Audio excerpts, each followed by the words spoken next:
Welcome to Message Live. To make sure that you don't miss anything we're doing, like us on Facebook, subscribe to our YouTube channel, make sure that you turn on notifications. You don't want to miss a thing.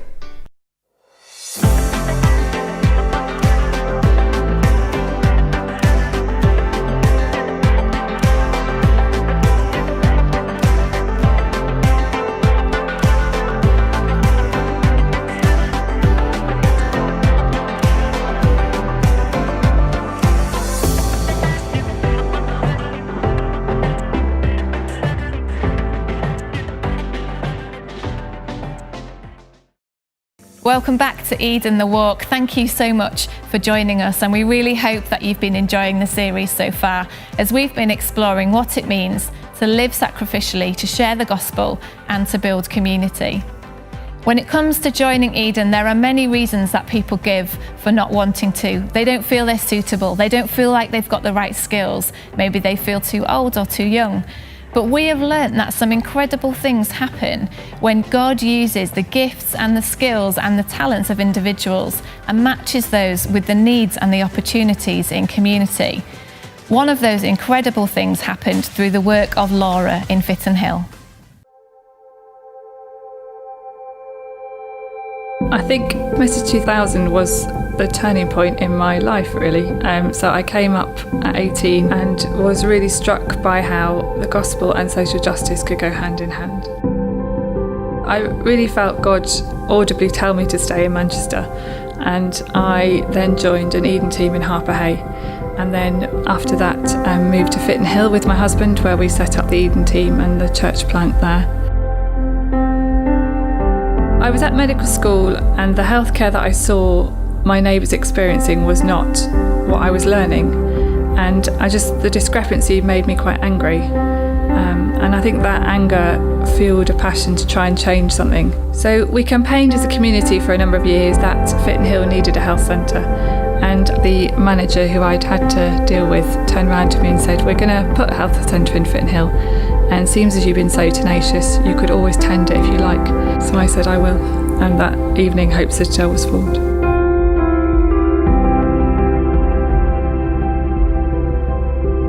The vision's really simple: to provide really good healthcare in a passionate and compassionate way, to find ways of unpicking problems that people have and transforming their lives. 9 years ago, I sat alone at a prayer meeting, and I started drawing and found myself drawing this building that was a health centre and had lots of community activities in it, and it had a stained glass window. And then 5 years later, it was amazing because the building that I walked into had all the details, including the stained glass windows, as I'd drawn it 5 years earlier. We now have 9 practices that we're running in Greater Manchester. We've just taken over a couple more in the last couple of weeks.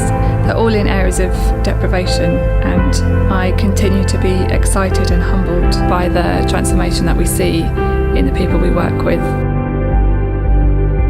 On paper, I was really unlikely to be useful in areas of deprivation. So it's amazing how gracious God is and how kind God is, and how He really is the God of the impossible, that all my geekiness has been used for the benefit of the kingdom.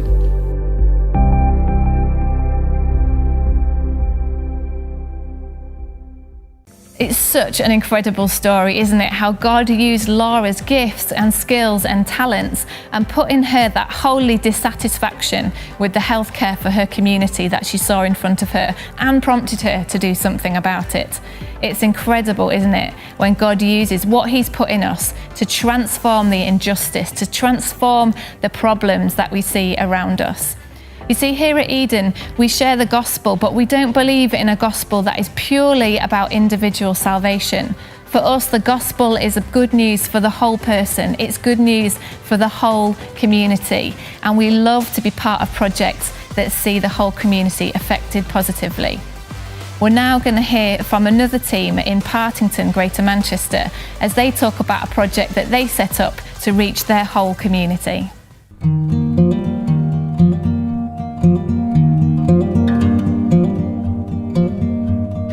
We opened the Hideaway in April 2018. We opened it with a vision to provide a fun, inclusive, safe environment for local families to be able to bring their children, to be able to meet together, to be able to play, to eat and have fun. And it's a place where they can also access support, where they can learn together. Also, employment has always been a really high priority for us. We want to be a really good local employer. We want to employ local people. We want to provide people that others wouldn't give opportunities to with jobs and with training and with support. And we have a real ethos of family here, sense of families we want to raise up and help people become the best that they can be. About a year ago, we built an ark in our cafe. We turned our cafe into a whole Noah's Ark theme, and that included building a sort of classroom, like a community space where we can have groups and we can have training sessions and workshops and things like that. And that's been absolutely amazing. Yesterday I heard a story. Someone contacted me and said they came and did some free first aid paediatric training a few months ago, just before lockdown. And yesterday a neighbour called them and they were able to run out, and there was this emergency, and this 2-year-old had got a pound coin stuck in her throat, and she was able to put into practice what she'd learned on the course and save the little girl's life. And I love hearing that story, and it's a great example of what we do here and why we do it, and why we try to make everything free as much as possible. So 5 months ago, COVID happened, everything shut down, the world shut down, everybody knows things went mad. Obviously as a play centre and as a cafe we had to close along with everybody else. We didn't want to leave it there. We didn't feel that was right. We've been put in a really unique position in our community. We're in the centre of the community, in the shopping centre. We have a huge unit and we wanted to use the resource to the best of our ability.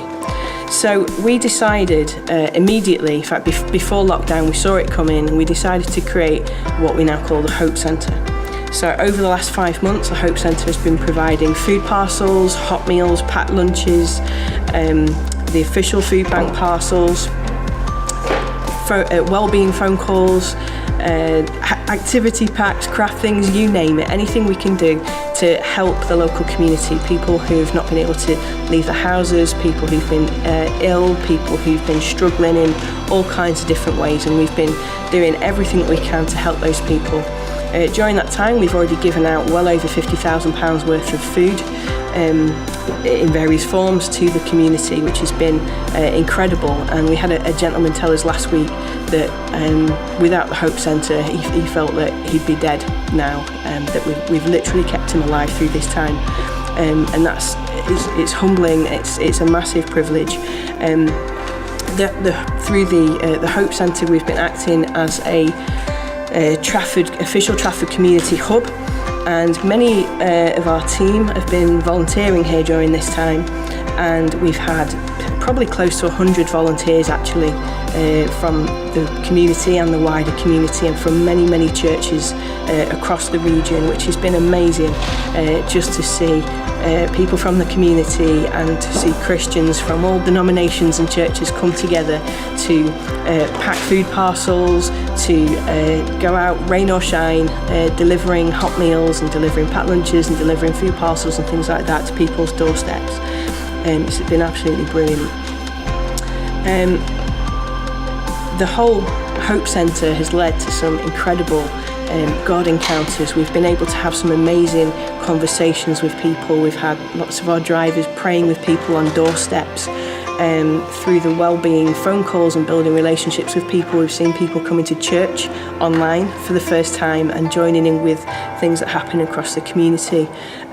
We've been able to pray with so many people and have conversations with so many people that we never even encountered before. We always work with families, and now we're working right across the community with every single group of people, every age group, every kind of race and background. It's absolutely it's incredible, and it's just a massive opportunity for us to share Jesus and to put his word, his command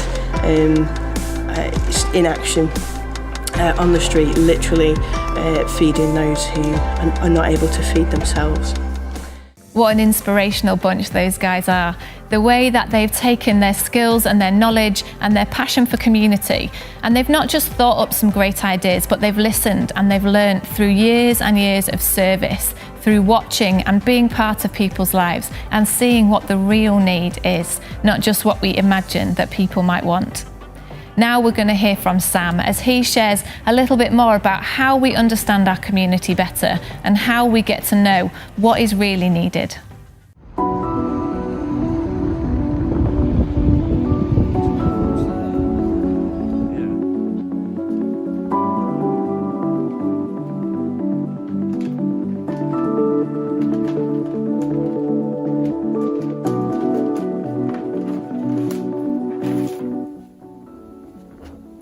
Do you have what it takes? Do you have what it takes to join an Eden team? Do you have what it takes to begin to get stuck into incarnational mission? Well, the answer might be that you just don't think you have. I meet people all the time who tell me how much they love Eden, how the model is something that they would love to spend their time doing, but they just don't think they've got what it takes. And maybe that's because they hear that Eden is focused on young people as one of our primary methods for ministry, and they just think the idea of spending each and every night with young people from a disadvantaged community is not really what they're cut out for. Or maybe it's because they just know that they already have a very busy life, a busy job, or a difficult family to contend with, and therefore know they have very limited capacity to be able to serve other people.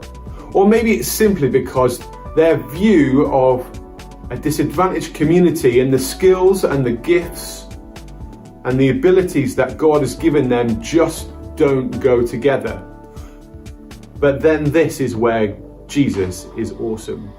So Jesus has this amazing ability of taking our gifts and our skills and aligning them beautifully with the needs of the neighborhood. I've seen it time and time again when God calls people into a community that they don't know. They are surprised just how the things that they are gifted with have been given almost for the sole purpose of serving the neighborhood that they've come to support. I've heard of some incredible Eden workers who have made that radical step of downward mobility and have been so perfect for the communities they moved into. There was one lady that I like to call the Eden Granny who retired from life in Chorley Wood and moved to the #1 most disadvantaged community in the country.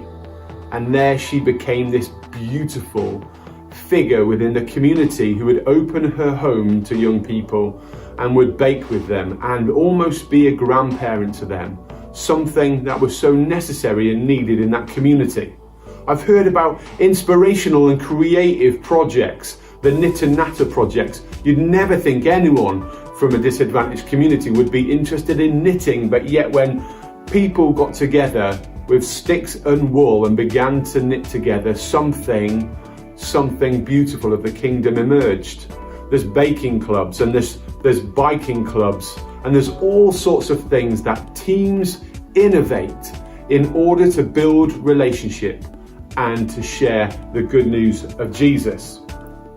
But what are the needs of the neighborhood? Often we know our skills, we know what we love to do and what we can bring, but it's so important that we take time to listen and learn about what the community that we are moving in to take part in really needs. Instead of thinking we come with the answers, we must listen first to the question that is being asked. Often I like to talk about community exegesis. How do we learn about the neighborhoods that we have moved in to join? It's so important that when we look at the map in front of us, we begin to learn the patch that God has given us to oversee and take a part in, and learn about the nature of it. Before we attempt to meet and address a need, we must establish what needs must be met. In Acts 17, we get to see this learning about community up close and personal. the Apostle Paul arrives in Athens. There he's going to meet his good friends Timothy and Silas. And as he waits, he could have just booked himself into a hotel room, kicked up and watched some Netflix, but yet he loves to get out and about around the city and is instantly learning something of their culture. And it's that which he's going to use ultimately to share the good news of Jesus. Let me just read to you from Acts 17. All the Athenians and the foreigners who lived there spent their time doing nothing but talking about and listening to the latest ideas.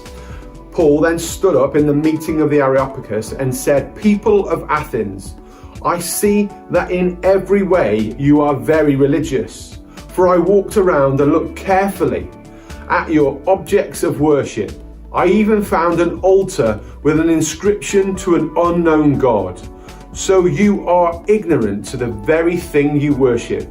And this is what I'm going to proclaim to you." See, he gets out and about. He goes from the synagogue to the marketplace. He's taking in the sights and the sounds, and he's beginning to make a judgment about the cultures on which they live, the things that they hold dear to, their way of life. And it's there he establishes his gospel route, his way into sharing the good news of Jesus. He spots this idol right at the center of Athens to a God who has no name, and it's here that he places his gospel testament. It's here that he begins to identify the character of Jesus. When we go into our communities, it's so important that we begin to exegete, to unpack the nature of the communities that we are joining and ensure that we are learning from what we see. We need to ask questions of the history of the place. Why is it the way it is? Where does its name come from? What's its origin? And who are the people that live here or established the place? We need to think about geography. Why was this neighborhood built?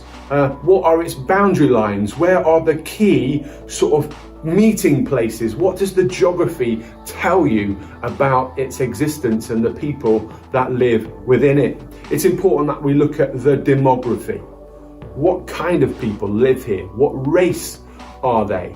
Are there multiple ethnicities? What languages are spoken? And that might be evident in the shops in the high street, or it might be evident in the smells of your neighborhood. We need to learn about who we can get access to. Are the streets filled with young people, or are all the elderly people in one particular place? Learn about who lives there and how they live.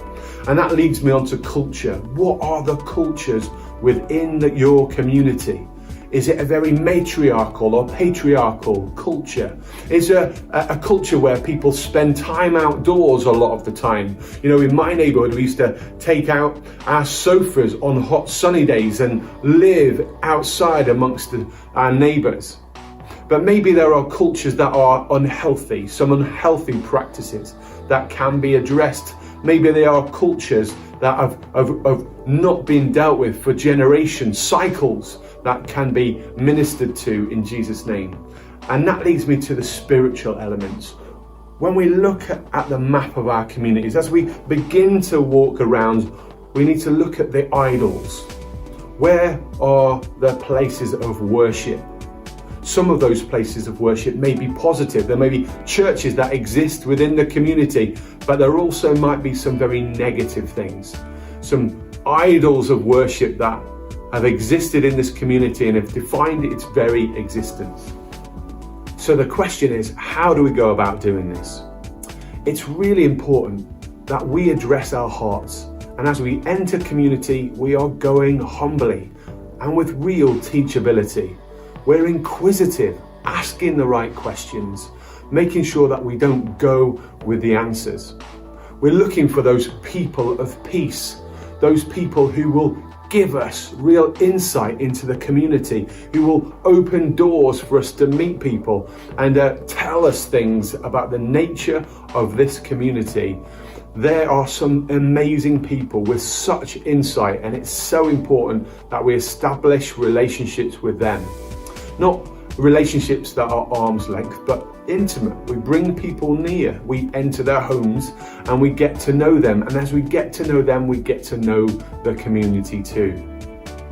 We need to review and reflect.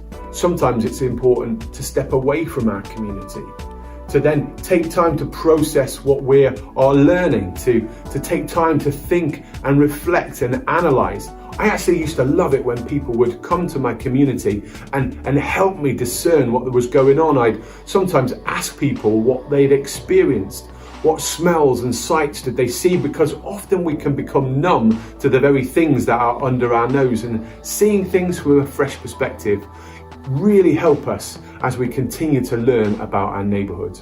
And we filter all these things through the Bible. Often God will give us great passages that help us as we are processing to understand things from his perspective. It's important that we partner with other people. Inside our neighbourhoods, God will be at work. And God will often have placed people that we can't first see when we move into our community. But it's important that as we begin to establish an understanding of our neighbourhood, that we partner those who are already doing great things in Jesus' name. And actually, sometimes those who don't represent Jesus at all, but are doing things that look and smell like the kingdom. Why not join their mission and their ministry before we try and establish our own? And it's so important that we continue to evaluate. Our neighbourhoods change, they keep updating. You know, the neighbourhood I moved into 20 years looks very different now. And I have to continue the process of learning if I'm going to be able to minister to them in the most relevant of ways. So here's some practical steps. Prayer walk. And keep prayer walking. Sometimes when we walk our streets, we're discerning what God is saying, and we are smelling and seeing and hearing things for the first time that will give us insight into community. We're looking for the stakeholders. Who are those people of peace? The gateholders, those people that will open the community to us. Look and actively pursue them. And maybe do some surveys. Go and knock a few doors. Find something which just is a survey just about learning about your community, and begin to ask people to tell you the stories. Ask for the stories of the community to come out. Tell me what it was like here when you grew up. Tell me what it was like last year. Learn the stories of the community and then become a storyteller yourself. Write down all that you learn. Write down all that you experience.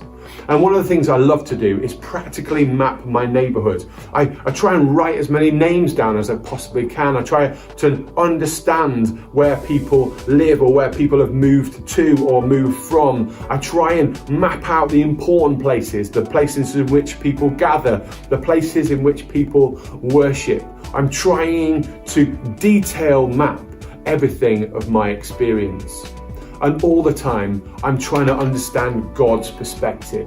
Why have you called me here, Lord? What have you given me that I can use in this place? Show me, God, this community through your eyes.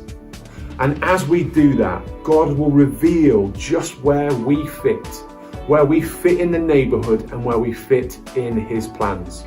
He goes before us. He's here, existing in the community before we even arrived, and he'll be here long after we move on.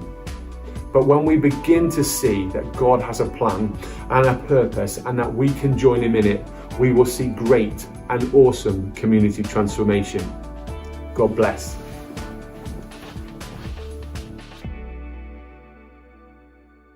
I hope that you've been inspired by many of the stories and the teaching that you've heard today. I know I have, and also amazed at the way that God can use what he's created us to be to build his kingdom where he wants it to be built.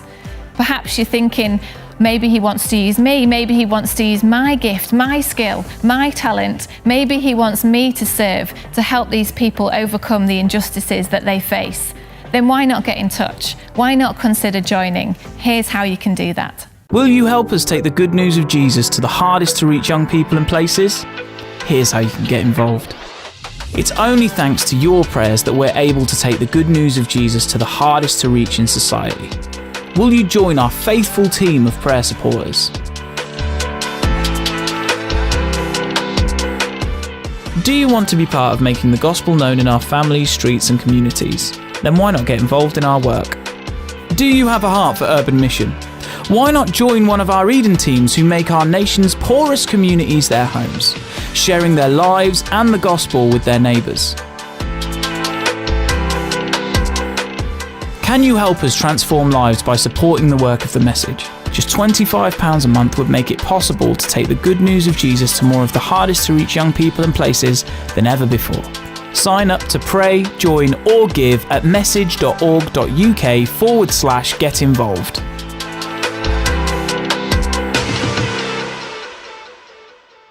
Thanks so much for joining us today. We have loved sharing our stories with you. We're so excited about what God is doing, and we would love it if you would join us on this adventure. Until next time, see you soon.